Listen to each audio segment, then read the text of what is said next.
Hola, soy Alex. Me ha llegado un paquete con esta pequeña cajita. ¿Te parece bien si investigamos qué es lo que trae adentro? Si te interesa, sigue el video hasta el final.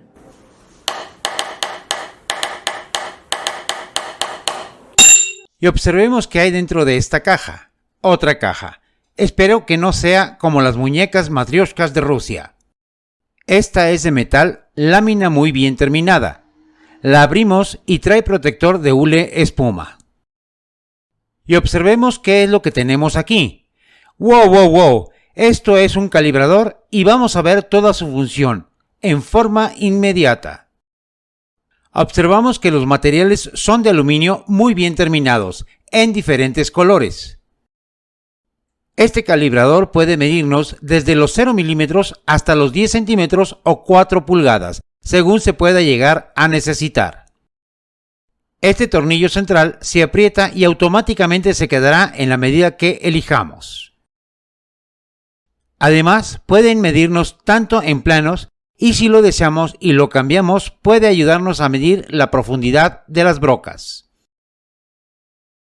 Y en esta parte de aquí, este pequeño punto que se ve es un imán que puede ayudarnos a sostener la broca mientras le ponemos el aro de atore para la medida de profundidad que deseamos. Otra cosa que también es muy viable es que su tamaño realmente es pequeño, lo puedes traer en el bolsillo dentro de la carpintería y puedes utilizarlo cada vez que se pueda llegar a ocupar. Observemos primero la parte que tiene un ángulo que es exactamente el que requiere una broca. Aquí voy a poner exactamente a 1 centímetro para darle esa profundidad a la broca y se aprieta el tornillo. Asiento la broca sobre los ángulos y si observaste en forma automática, el tope circular topó con el imán y lo sostuvo, lo que nos puede ayudar para apretar el tornillo de presión del tope. Y aquí ya lo tendría exactamente a la medida que necesito. En este pequeño desperdicio de contrachapado que tengo, voy a hacer una perforación para probar la profundidad.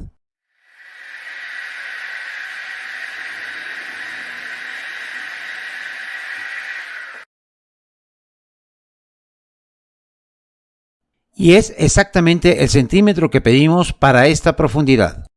En la parte superior del calibrador trae un par de tornillos con cabeza Allen, los cuales podemos retirar.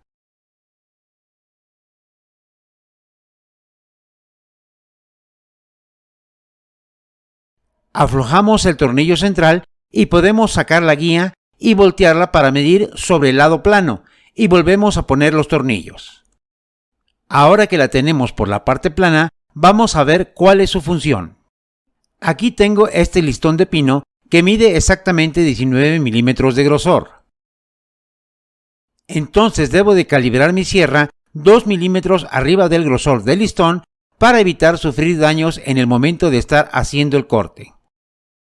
En esta forma pongo el calibrador a 21 milímetros, que es exactamente lo que requiero para calibrar la hoja de mi sierra. Lo que tengo que hacer es ponerlo junto a lo que es la hoja de la sierra y subo el disco, exactamente a la orilla del calibrador y ahí apretar mi sierra para trabajar.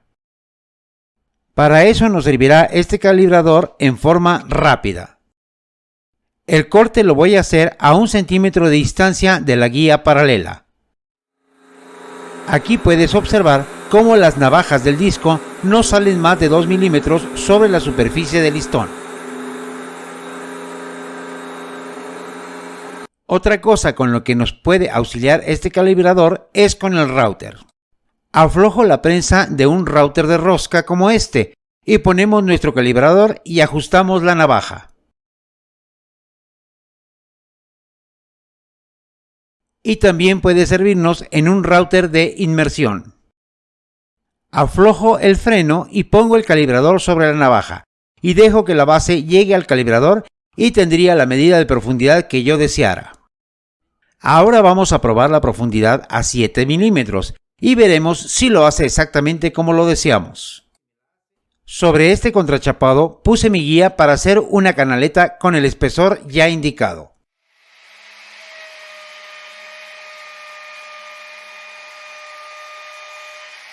y comprobamos que nos dé exactamente los 7 milímetros que requerimos. Y aquí lo pueden observar, que está exactamente a los 7 milímetros que nos ayudó el calibrador a medir. Este nos puede ayudar para hacer las cosas más rápida y ágilmente. Si te llega a interesar este calibrador, lo puedes conseguir con nuestros amigos de Van Gogh. Abajo en la descripción te dejo el enlace directo a la página donde podrás encontrar este tipo de equipos que puede llegar a ser muy útil y preciso dentro de tu carpintería. Espero que tanto el video como la herramienta puedan llegar a ser útiles para las labores de tu carpintería. Si tienes dudas o preguntas, puedes hacérmelas en los comentarios o bien visitar mi página de Facebook, te dejo el enlace abajo en la descripción. No dejes de suscribirte, tocar la campanita y recuerda, planea tu trabajo y trabaja tu plan.